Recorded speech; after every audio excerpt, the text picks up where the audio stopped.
In today's video, we're going to talk all about why getting things done is better than getting things perfect. Coming up next.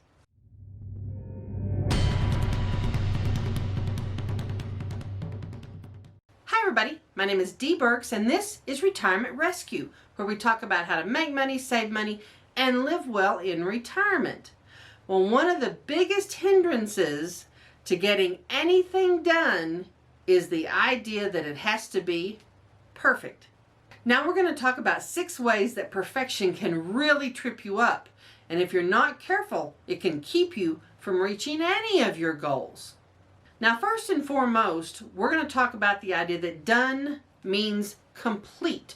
You finished something, whether it was a project, whether it was something you wanted to launch, whether it was a website, a YouTube video, whatever it was. You've finished something. You've completed something. When you finish something, even if it's not perfect per se, the idea of accomplishing that thing way overrides the fact that it may or may not be perfect in someone's opinion. And let me talk a little bit here about the book world. This is a big problem with books. Books are a big deal, they're a big project, and people put a lot of themselves into their books. Well, what can happen is the idea that it's not perfect keeps people from actually ever finishing that book. It keeps them from putting that book out there, from sending it to publishers, sending it to agents, from publishing it themselves. It stops them in their tracks. And here's why. When you do a project, you as a human being are always in a phase of growing. You get up, you go to bed, you've grown somewhere that day. You are always in a phase of growing. And when you work on a project that takes you a little while, a big project, maybe it's a month, maybe it's 2 months, maybe it's 6 months, and you're working on that project like a YouTube channel or a book, who you are at the end of those 6 months is a different person than who started the project. You'll know more. You'll have more insight. You'll have more knowledge. And the temptation is there to, instead of launching it, go back and redo everything to catch up to where you now are.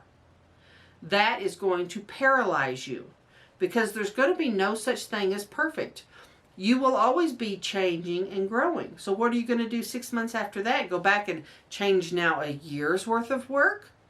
No.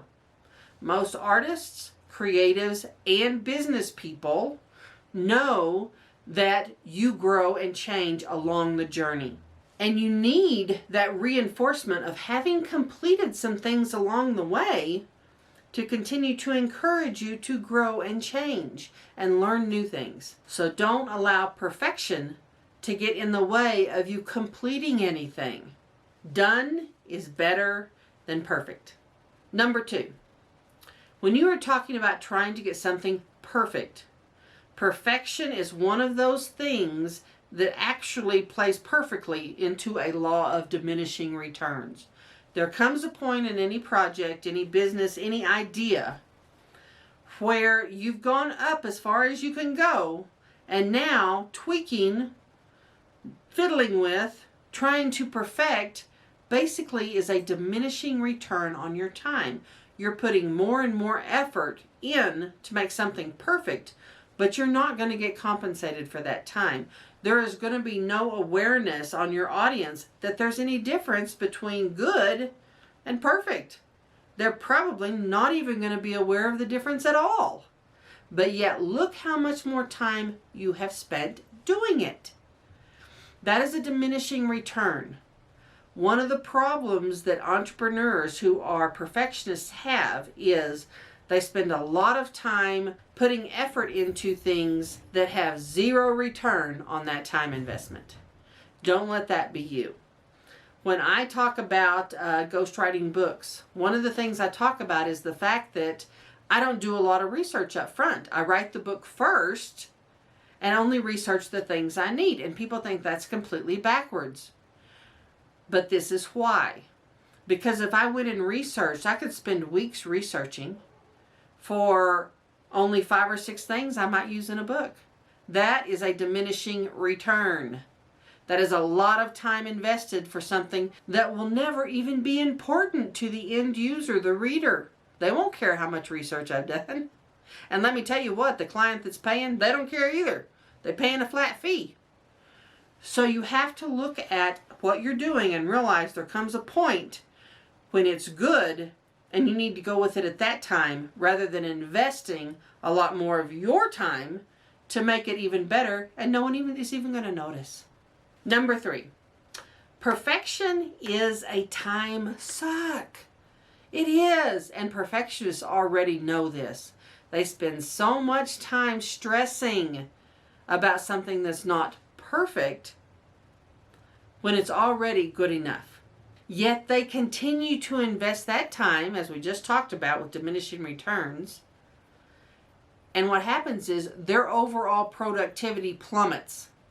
Their productivity goes to nothing because they're so focused on something they feel isn't perfect.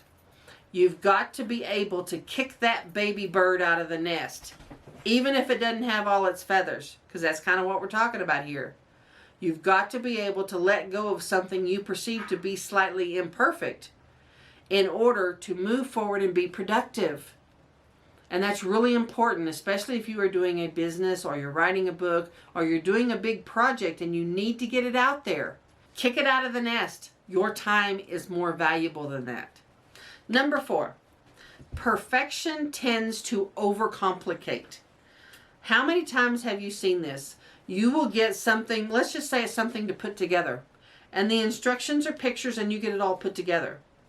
You'll get something almost exactly like it, a bookshelf, whatever, to put together, and it's got instructions that an MBA couldn't decipher. Oh my goodness. And it's so complex and so complicated. That is what happens when you spend a lot of time trying to perfect something. You tend to overcomplicate. You tend to put in a lot of stuff the end user cares nothing about. And this happens to entrepreneurs especially in a really specific way. They get to the thought that more is better. Let's say you're doing an online class. You're going to be doing a business class.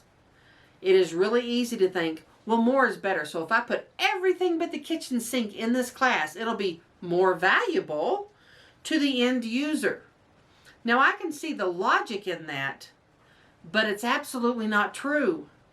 People like things that are simple. They like things they can understand and act on. If you overload people, especially in a classroom or in an online class setting, if you overload people with information, they quit the class. I've taught classes for years. That happens. The solution? Remove a lot of the information from the class and make it more interactive. That's what people want. So you as an entrepreneur have to realize when you're overdoing it, when you are dumping more on the end user than they want. More is not better. But when you get into that perfectionist mind loop, you keep thinking, well, I'll add this. Oh no, I need to add this. I should add this. It'll be great. Well, no, it's not great. It's not great. You have to look at what the end user wants. You can't go in with an assumption, oh, everyone's going to want this, and then no one does. That puts you in a bad spot because you spent a lot of time trying to perfect something that nobody wants. So those are things you really have to understand. More is not better, and perfection can really overcomplicate things. Number 5, perfectionism really deprives you of the journey. It is hard to enjoy the journey when you can't get anything launched, when you can't get anything finished.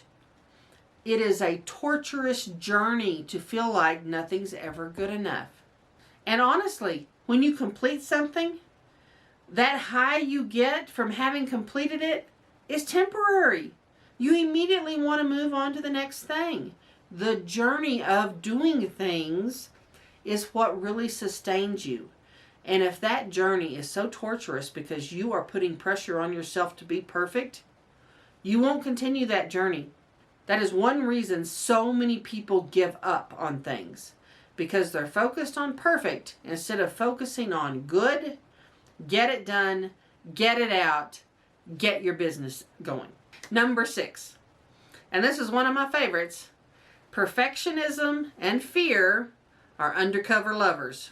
They absolutely are. They're one and the same a lot of times. A lot of people use perfectionism as an excuse not to put things out there, not to expose their ideas to people who might be critical. They tend to use perfectionism as an excuse to always be working on something. I mean, I know so many people who are like, yeah, I'm still working on that book from 20 years ago. Yeah, how's it coming? Oh, it's coming along. There is no reason a project takes that long unless that person absolutely does not want to release it, does not want to get it out there, does not want to finish it, and just can't be honest with themselves to say that. Perfectionism and fear are just like this. And if you can get rid of that fear, or if you can at least deal with your fear enough to move forward, that is a win. So don't let your perfectionism keep you from winning. Now, if you've liked this video, please click the subscribe button, and I'll see you next time.